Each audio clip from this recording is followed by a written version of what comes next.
do we earn in dollars? काम बहुत है, काम कहाँ जा रहा है, दूसरे मुल्कों में जा रहा है। हमें बहुत ज़्यादा ब्लैकमेल भी किया जाता था, मतलब जो कराची में अक्सर पर्चियाँ वाला ब्लैकमेल भी किया जाता था। 4 चीज़ें जो हैं वो बड़ी लैग करती हैं, जिसकी वजह से लोग सक्सेसफुल नहीं हो पाते जल्दी। वो लोगों को ये समझ आना चाहिए कि ये जो यूट्यूब पे थंबनेल्स और ये सारे लोग जो लगे हुए हैं, ये अपने व्यूज़ के चक्कर में हैं। 5 ऐसी स्किल्स बताएं लोगों के लिए जो कि आपको लगता है इन द कमिंग टाइम्स ऐसे बेनिफिशियल हो सकती हैं। मैं छोटा था सबसे, तो ये कि सारे काम जो थे वो मैं खुद नहीं बिल्कुल भी करता था।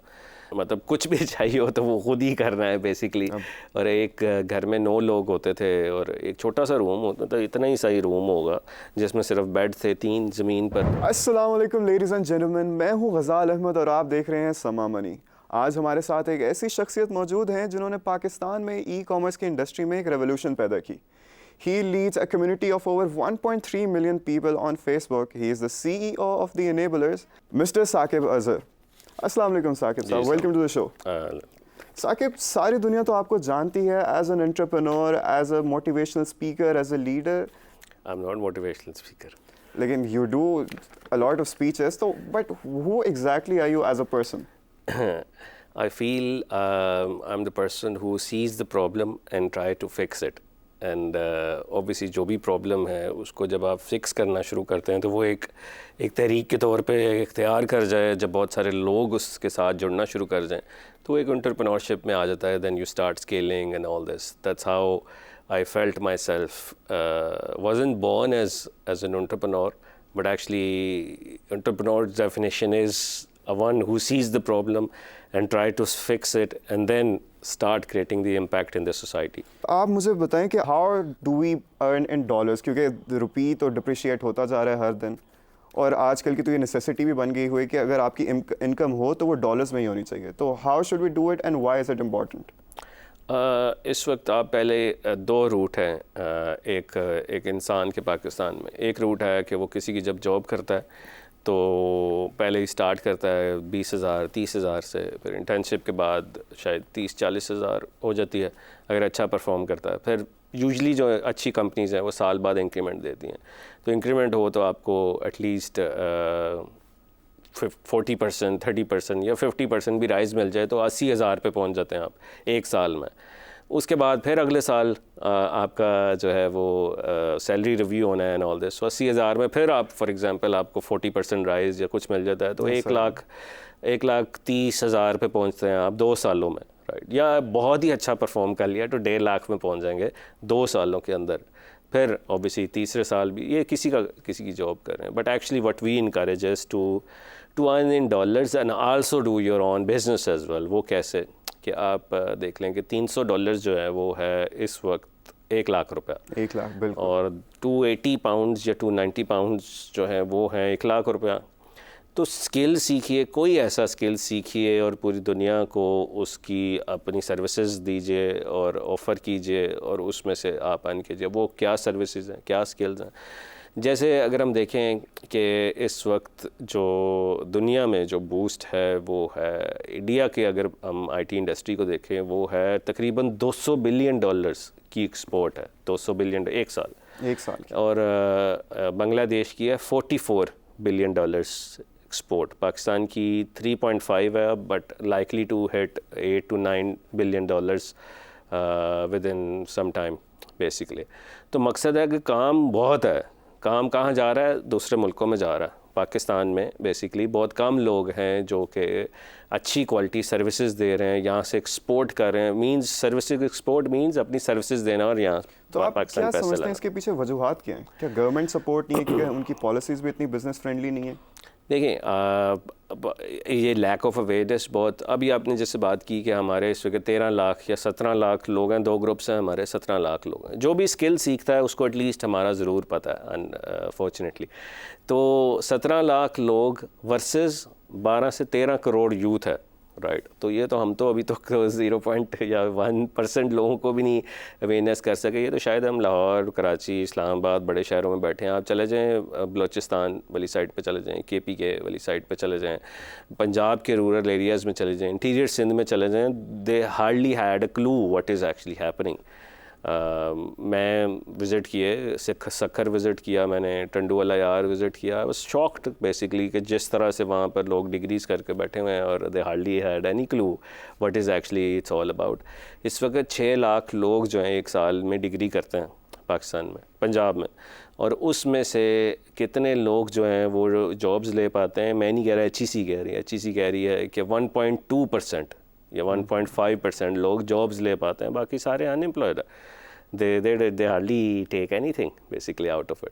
तो मकसद सिर्फ ये है कि कैसे ये जो सारे मांगने वाले हैं इनको हाथ फैलाने वाले नहीं, हाथ देने वाला कैसे बनाना है। वो यही है, पहला काम है कि आपने एक स्किल को पकड़ना है जी। कोई भी स्किल आपका अच्छा है उसका मास्टर बनना है, दैट्स वन। सेकंड, उस स्किल को स्केल अकेले नहीं कर सकते, टीम डेवलप करनी है, मींस सिनर्जी।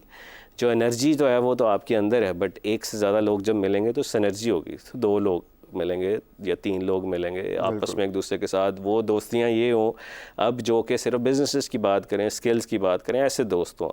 तीसरी ये चीज़ कि अब आपने उसको स्केल करना है, एजेंसी बनानी है, डिजिटल एजेंसी बनानी है, बहुत सारे स्किल्स को इकट्ठा कर कर आपने उसको एक डिजिटल एजेंसी बना ली।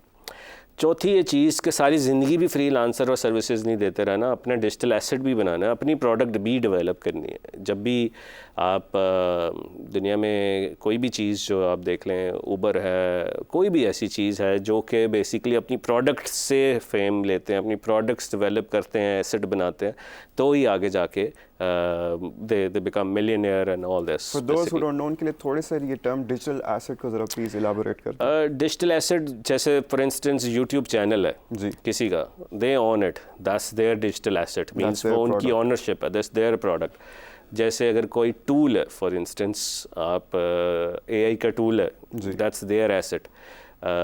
जैसे कोई basically you become the brand, so brand आप कोई भी चीज़ को उठा लें, वो basically it's basically an asset, which means for instance किसी की कोई लोकल स्टोर है जिसमें लोकल स्टोर के अंदर ग्लासेस बेच रहा है, वॉचेस बेच रहा है, शूज़ बेच रहा है, that's their asset.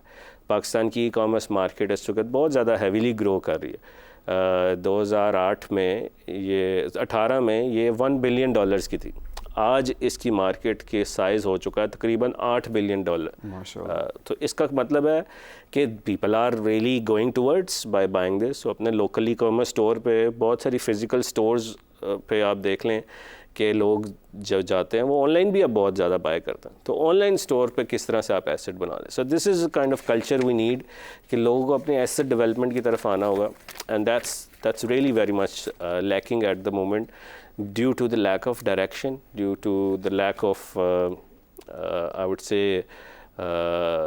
disappointment, which currently हमारी यूथ में इस वक्त बहुत disappointment. Everyone wants to out of 10 I would say 7 out of 10 wants to leave the country. अगर आप बहुत ब्रेन ड्रेनेज हो रहा है पाकिस्तान में, हर साल ज़्यादा से ज़्यादा लोग पाकिस्तान छोड़ के जाए जा रहे हैं। अब मेरा सवाल आपसे ये है कि डिसअपॉइंटमेंट तो है, हमारे बहुत ज़्यादा यूथ है जिनके पास स्किल्स भी हैं, और जिनके पास स्किल्स हैं उनके पास प्रॉपर चैनल्स नहीं है उनको यूटिलाइज़ करने के लिए, या उनको प्रॉपर डायरेक्शन नहीं दी जाती। तो ये यूनिवर्सिटीज़ जो हैं, जो हमारे एजुकेशनल इंस्टीट्यूट्स हैं, इनको जो रोल प्ले करना चाहिए वो नहीं कर रहे, और को किस तरह बेहतर बनाया जा सकता है। I think the issue is कि जो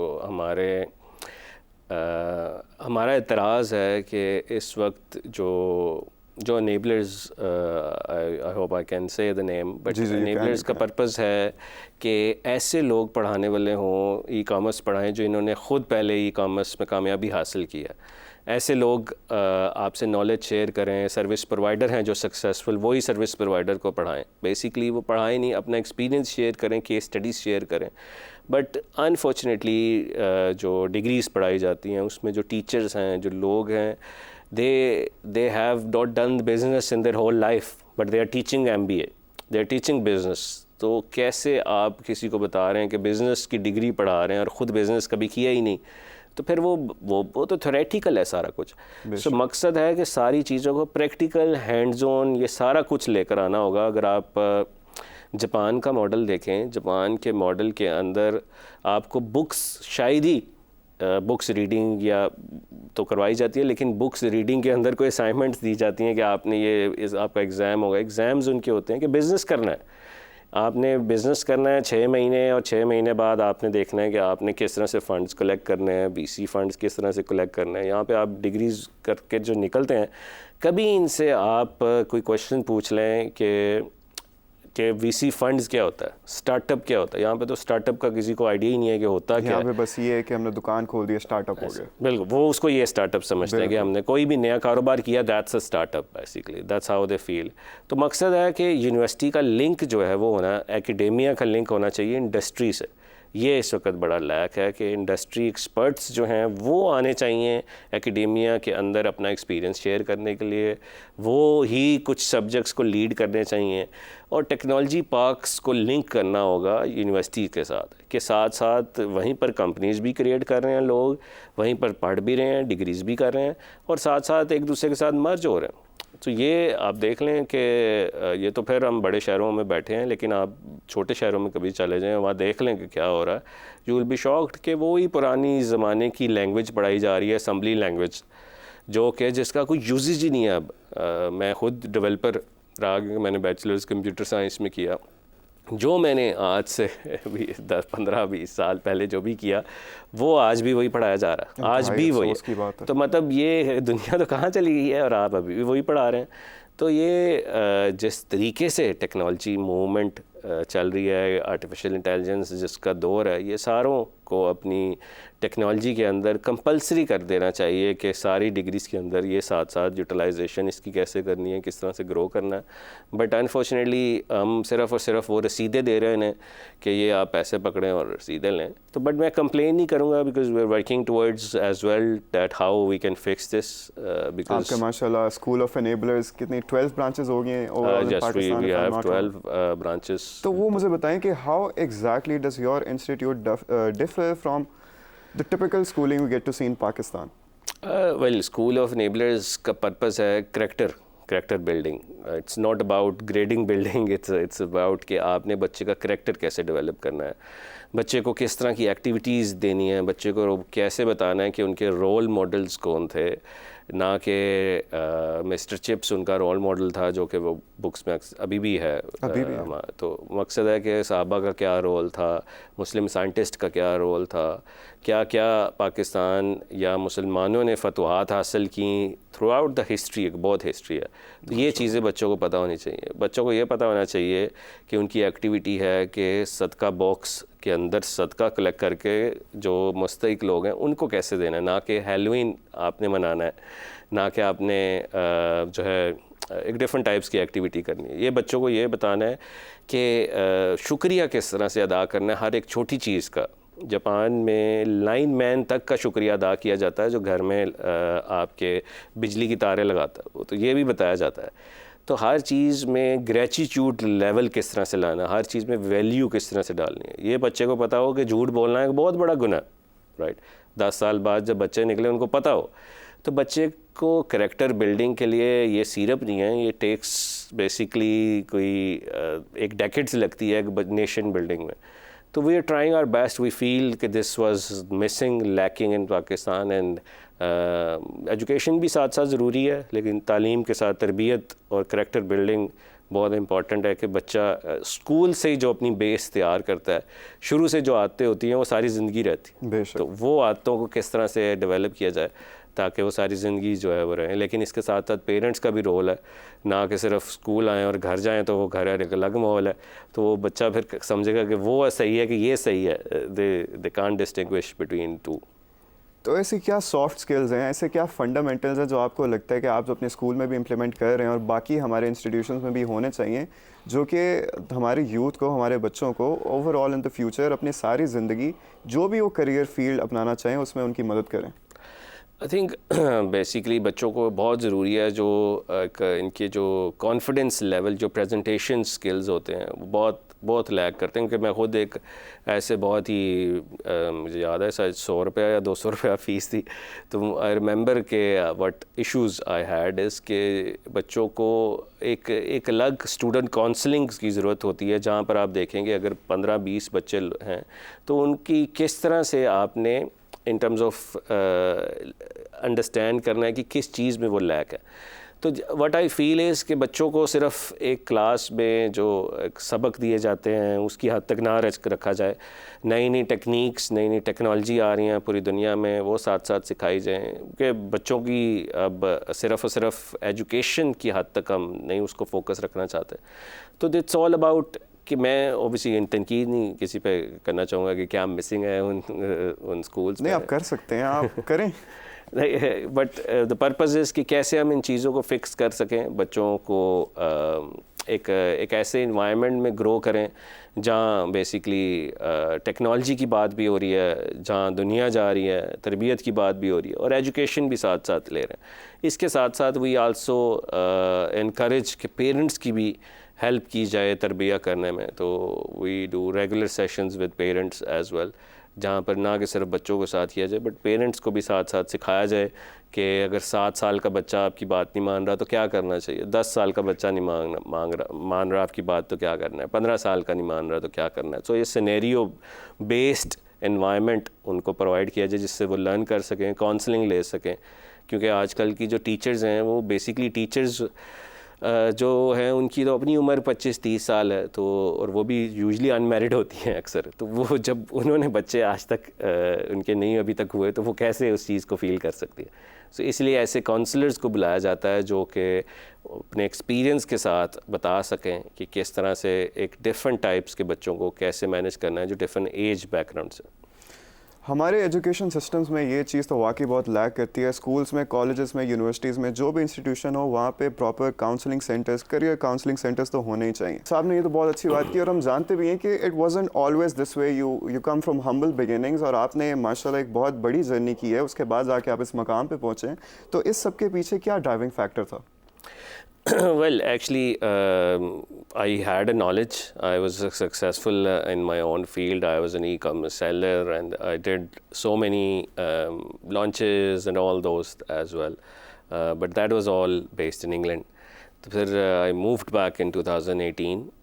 15 साल बाद वहीं एजुकेशन की, वहीं सब कुछ किया। और जब यहाँ आया तो फिर मुझे पता लगा कि यहाँ किसी को इस चीज़ का आइडिया ही नहीं है। बहुत कम लोग हैं जिसको आइडिया है, वो नॉलेज शेयर नहीं करना चाहता किसी के साथ, अपनी जो जीत है वो बांटना नहीं चाहता। तो वो फिर जो है हमने बस सिखाना शुरू किया लोगों को। तो वो लोगों को इस चीज़ की भूख थी, एक राह की तलाश करते थे और बस फिर वो एक तहरीक चलती चली गई। अच्छा, मैं आपकी वो बात पे वापस आना चाहूँगा कि आप मेरे ख्याल से 2006 में यूके शिफ्ट हो गए थे। उससे पहले थोड़ा सा, उससे पहले चले गए थे। आपने 15 साल यूके में गुजारे और उसके बाद जब आप वहाँ पे वेल इस्टेब्लिश हो चुके थे, आपने एज मेजॉरिटी वुड से एक बोल्ड डिसीजन लिया पाकिस्तान आने का, जो कि आई एम प्रिटी श्योर आपको मोस्टली लोगों ने उस पर मना भी किया होगा या कुछ समझाने की भी कोशिश की होगी, क्योंकि हमारी इकोनॉमिक कंडीशन कुछ खास स्टेबल तो थी नहीं और अब तो और भी बदतर हो चुकी है।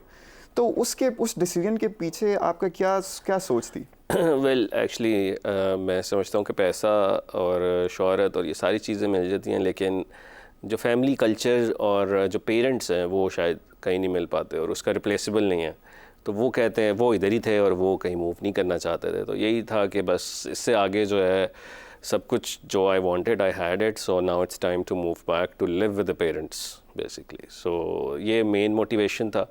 और क्योंकि पाकिस्तान हमेशा से ही वहाँ, ये उनको ही पता चलता है जो यहाँ से चले जाते हैं, तो वो ही रियलाइज़ कर सकता है कि वहाँ रह कर पाकिस्तान की कितनी कदर होती है। यहाँ जो रहते हैं वो उनको वो कदर नहीं है, वो समझते हैं सुपरफिशियल चीज़ें नज़र आती हैं, ऊपर सतह से उनको नज़र आती हैं और बस कहते हैं बाहर जाने में खुशी या तरक्की है। उनकी नज़र में ऐसे है। बट मैं समझता हूँ कि अक्सर ये मैं इस पर बात करता हूँ कि यहाँ से हम पैसे इकट्ठे करते हैं बाहर जाने के लिए और वहाँ पहुँचकर पैसे इकट्ठे करते हैं कि पाकिस्तान जाएंगे और वही पाकिस्तान जाके शॉपिंग करेंगे और अपने घर वालों के साथ टाइम स्पेंड करेंगे। बेसिकली ये उनकी फीलिंग्स होती हैं, क्योंकि वहाँ पर बहुत कम आपको एक ऐसा कल्चरल एनवायरनमेंट मिलता है कि किसी मुश्किल में आप जब होते हैं तो एक फैमिली सपोर्ट ये बहुत ज़्यादा ज़रूरी है, एक मॉरल सपोर्ट बहुत ज़्यादा ज़रूरी है। वहाँ मॉरल सपोर्ट ये सारी चीज़ें, हर कोई अपनी काम में बिज़ी है, एक घंटे का पे किया जाता है। हाँ, तो वो लोग जो है उसकी दौर में लगे हैं और वो एक नशा है। मैं समझता हूँ कि वो एक ट्रैप है और जब आप वहाँ पहुँच जाते हैं तो वहाँ से आना मुश्किल है, जाना आसान है।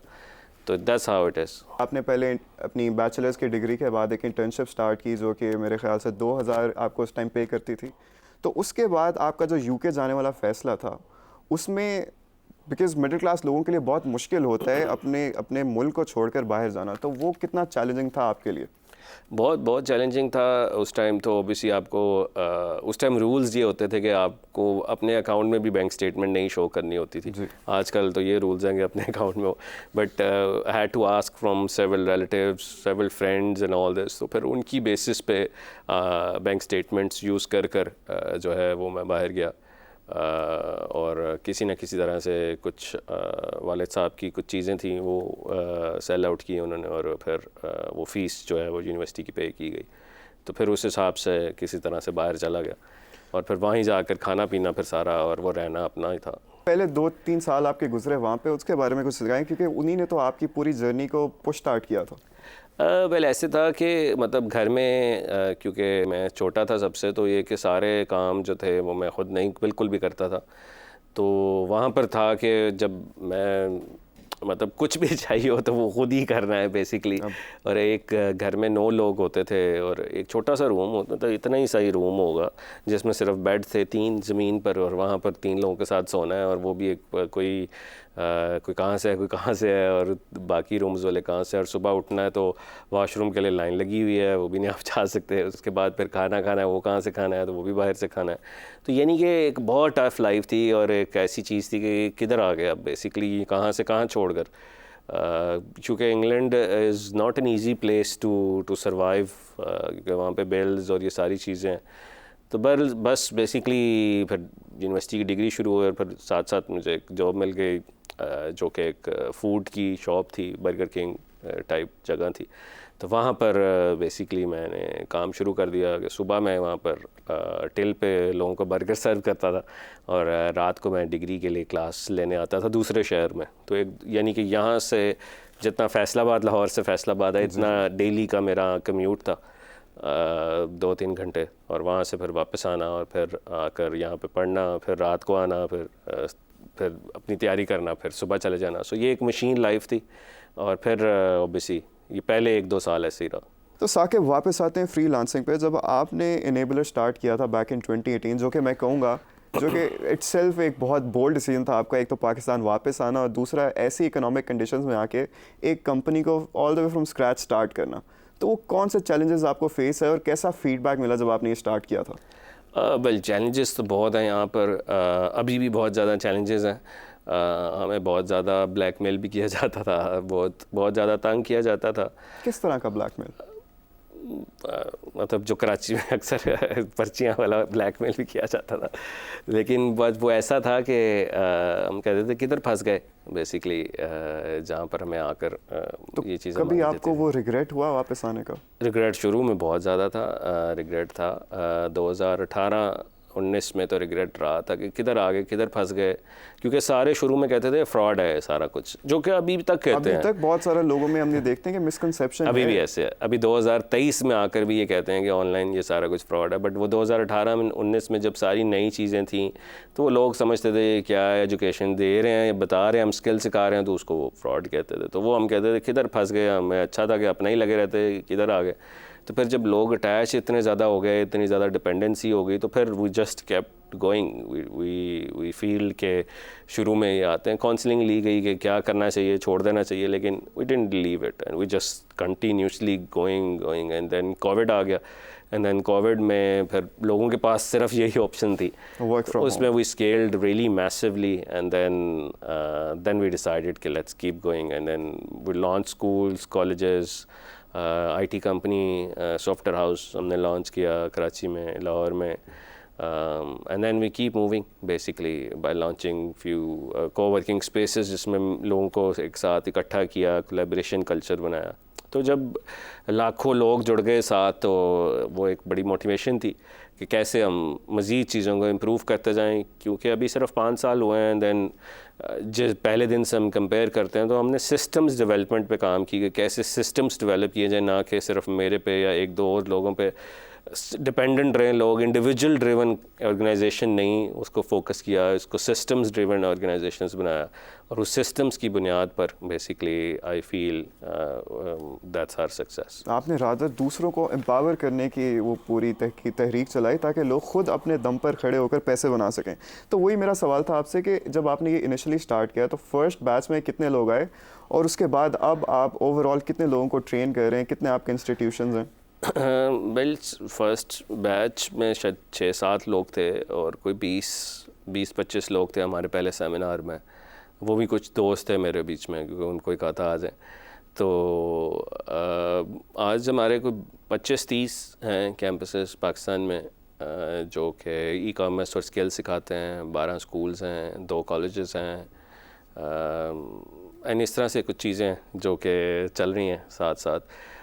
बट मैं समझता हूँ कि स्केलिंग पर्पज़ नहीं होना चाहिए, पर्पज़ होना चाहिए कि क्वालिटी को मेंटेन रखें हम लोग, एक क्वालिटी एजुकेशन प्रोवाइड की जाए, एक वैल्यू ड्रिवन चीज़ें प्रोवाइड की जाएँ, तभी आप सस्टेन कर पाते हैं, तभी आप मार्केट में लोग आपको गुडविल के तौर पर जानते हैं। बेसिकली आप अगर 100 में से 60 लोगों को खुश कर लें तो मैं समझता हूँ कि जो 60 लोग हैं वही आपके लिए आपके एम्बेसडर्स बनते हैं, जो मार्केट में आपके बारे में अच्छी बात करके bring more people against the specific things which you are offering. So purpose हमारा अब scaling नहीं है, we scaled as much as we can. Purpose is to continue to improve things, continue to improve the quality and continuously changing things according to the needs. Basically that's how the purpose of Enablers has now become. अच्छा Saqib, goodwill की आपने बात की तो उसी पे मैं आपसे कुछ वो डिस्कस करना चाहूँगा कि अभी गुज़श्ता दिनों हमने देखा कि लिंक्डइन पर एक पोस्ट बड़ी वायरल हुई थी जिसमें एक अंग्रेज़ हमारे पाकिस्तानी फ्रीलांसर्स के बारे में कुछ गुफ्तगू कर रहे थे। उनको कह रहे थे कि इनको मत हायर करो, ये बहुत एग्जैजरेट करते हैं, इनको कोई काम करना नहीं आता। तो ऐसे लोगों के बारे में आप क्या कहना चाहेंगे और क्या ये वाकई ये क्लेम जो हैं ये वैलिड हैं? आई थिंक इसमें 2 चीज़ें हैं। एक तो ये चीज़ कि हमारा जो मुआशरा है वो समझता है कि अगर कोई गोरा कह रहा है, गोरी चमड़ी कह रही है तो वो ठीक है, वो सच है, वो ही उसी को ज़्यादा वैल्यू देते हैं as compare to what they see is saying. ये तो एक हमारी नेचर है। दूसरी हमारी नेचर है, अगर कोई पाकिस्तान को बुरा भला कहता है तो हम सारे फिर वो सारे जो है आपस में एक दूसरे के साथ उसको बड़ा एंजॉय करते हैं और बुरा भला कहना शुरू हो जाते हैं, बिकॉज वी डोंट फील कि इसमें पाकिस्तान की इंसल्ट है। तीसरी ये चीज़, yes he was right as well on few things, because in terms of इस वक्त इतनी फ्रस्ट्रेशन है मुआशरे में, इन्फ्लेशन जो है वो 40% है बेसिकली, लाख रुपया आपका 60,000 रह गया। तो जब इतनी इन्फ्लेशन है, जब लोग फ्रस्ट्रेट हैं महंगाई के दौर में, तो लोगों के ऊपर इतनी डिपेंडेंसी है तो वो वेट नहीं करते। दे ऑल जस्ट वांट इस कि कहीं ना कहीं से क्विक मनी आ जाए, क्विक रिच हो जाए। तो वो फिर अनएथिकल हरकतें करते हैं, अनएथिकल चीज़ें करते हैं। लेकिन इसमें वो फिर वो होता है कि ब्लैक शीप्स हर सोसाइटी में है। तो जब ब्लैक शीप्स हर सोसाइटी में है तो वो फिर सारे गुड शीप्स भी रगड़े जाते हैं। तो दैट्स व्हाट एक्चुअली हैपेंड, जिसमें उसने उसके साथ शायद एक्सपीरियंस किया हो कोई 200-300 लोगों ने, बट एक्चुअली इट्स लाखों के लोग हैं पाकिस्तान में जो इस वक्त कर रहे हैं। तो उसको नहीं अच्छे लोग मिले, लेकिन किसी की ब्लैक शीप हरकत से आप किसी नेशन को नहीं कह सकते पाकिस्तान। हमारे साथ कोई गोरा बुरा करता है, हम ये नहीं कहते अमेरिका से ना आ रहा हो, हम तो कभी नहीं कहते, कभी सोच भी नहीं सकता कोई ऐसे कह रहा हो अमेरिकन हायर ना करें एंड ऑल दिस। बट क्योंकि पाकिस्तान को बुरा भला कहना आसान है किसी के लिए भी, तो लेट्स जस्ट कीप खास तौर पे गोरा कहे तो हमारा वही कि अभी तक हम उस कॉलोनियल माइंडसेट से बाहर नहीं निकला है, क्योंकि हमारा अपना बंदा जो मर्जी कह रहा हो हम नहीं मानेंगे। अगर किसी गोरे ने कह दिया कि वही लकीर के फ़कीर बन जाना हमने। अच्छा, आपने बात की शॉर्टकट्स की कि कुछ लोगों को चाहिए क्योंकि फ्रस्ट्रेशन भी इतनी हो गई है, इन्फ्लेशन भी आसमान को छू रही है। तो हमारा जो मुझे लगता है ना, हमारा मसला ये कि हमारे में डिसिप्लिन नहीं है, हम कंसिस्टेंसी नहीं है और परसिस्टेंट नहीं है हम ज़रा भी। हमें चाहिए एक दिन में पैसा डबल वाली स्कीमें, जिसकी वजह से हम यूट्यूब पे जो लोग अपना हमारी ज़ुबान में मंजन बेच रहे होते हैं कि आप घर बैठे पैसे कमाएं, व्हाट्सएप से करें। तो कुछ जब इस तरह के आपके पास यंग फ्रीलांसर्स आते हैं तो आप उनको किस तरह गाइड करते हैं? देखिए, हम उनको ये कहते हैं ये एक सफ़र है। सफ़र जो है हमेशा जो है वो कभी भी क्विक सफ़र नहीं होता है। सफ़र हमेशा कुछ का 6 महीने का सफ़र है, कुछ का साल का सफ़र है, कुछ का 2 साल का, हर बंदे की अलग टाइम लाइन है। तो अब लोगों को ये समझ आना चाहिए कि उन्होंने अपनी स्ट्रेंथ और वीकनेस पे काम करना है। उन्होंने देखना है कि उनकी क्या वीकनेस है। आप देख लें, कोई भी किसी से पूछे आपकी क्या वीकनेस है, वो सोचने लग जाएगा, उसको पता ही नहीं होगा कि अच्छा मैं गलत हूँ, गलत तो ये है। लेकिन आप उससे अगले की वीकनेस पूछेंगे तो वो 10 लिस्ट वो कर 10 देगा। बता देगा, अपनी नहीं बताएगा वीकनेस। सो मकसद है कि मैं समझता हूँ कि पाकिस्तान में 4 चीज़ें जो हैं वो बड़ी लैक करती हैं, जिसकी वजह से लोग सक्सेसफुल नहीं हो पाते जल्दी। वो है एक आपकी कम्युनिकेशन स्किल्स, कि बात करना, इनको बहुत कम लोग हैं जो बात अच्छे तरीके से कर पाते हैं, जिसकी वजह से ये गोरे ने लिखा, क्योंकि वो जो लोग उससे बात नहीं कर पा रहे थे ठीक, तो उसने कहा ये क्या आ रहा है। दूसरी ये चीज़, इनको पता है स्किल है इनके पास, लेकिन बेचना नहीं आता, विच मीन्स प्रेजेंटेशन, कि अपनी कोई भी प्रोडक्ट है या अपना स्किल्स है उसको बेचना कैसे है, ये भी पता नहीं है। तीसरी ये चीज़ कि इन लोगों को यही नहीं पता कि CV या लिखना कैसे है। आप कभी किसी की डिग्री करने के बाद देख लें ईमेल करता है, क्या करता है, ईमेल तक नहीं करनी आती, मैसेज तक नहीं करना आता व्हाट्सएप पे, किसी से बात कैसे करनी है, स्टार्ट कैसे करनी है, ये भी नहीं पता। और चौथी ये चीज़, क्योंकि पूरी दुनिया में काम करना चाह रहे हैं, तो इंग्लिश लैंग्वेज बहुत इंपॉर्टेंट है, वो भी बहुत ज़रूरी है। Yes we love our Urdu language, yes we love Pakistan, but we are working internationally, so we have to use international language as well. तो वो 4 चीज़ें जो है मैं समझता हूँ, इन चीज़ों के साथ अगर आप कोई एक और स्किल पकड़ लें जो कि एक हार्ड स्किल है, उसको पकड़ कर इन 4 चीज़ों के साथ मिला लें, तो हमने नहीं ऐसा कोई अभी तक देखा जो कि इस वक्त बड़े फारिग बैठा हो।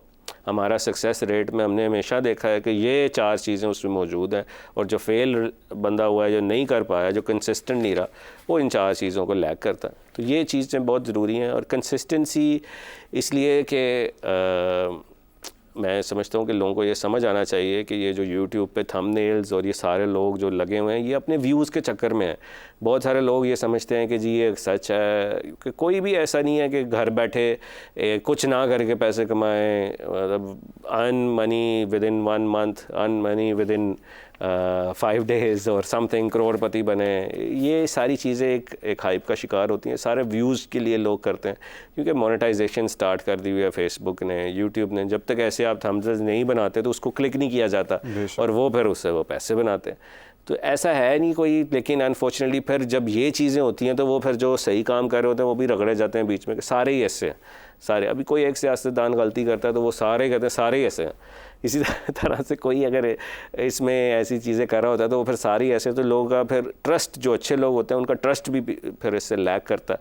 वो वाकई फिर समझते हैं कि यार ये 1 महीने की चीज़ थी, ये तो इन लोगों के साथ हैं, वो तो 1 महीने में कामयाब नहीं हुए, तो फिर उस चीज़ को वो बुरा कहना शुरू हो जाता है। साकिब, जाते जाते बस आप 5 ऐसी स्किल्स बताएं लोगों के लिए जो कि आपको लगता है इन द कमिंग टाइम्स ऐसे बेनिफिशियल हो सकती हैं in the digital market, in the global world. तो ऐसे क्या 5 स्किल्स हैं?